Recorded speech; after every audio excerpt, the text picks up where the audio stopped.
ആനന്ദമേകുവാൻ നാഥൻ ചാരി വന്നു. കൂട്ടുകാരൊത്തു കളിക്കുമ്പോൾ കൂട്ടുകൂടാൻ നീ വന്നു. കൂട്ടുകാരൊത്തു കളിക്കുമ്പോൾ കൂട്ടുകൂടാൻ നീ വന്നു.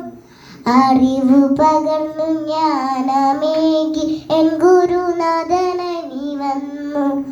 അറിവു പകർന്നു ജ്ഞാനമേകി എൻ ഗുരുനാഥ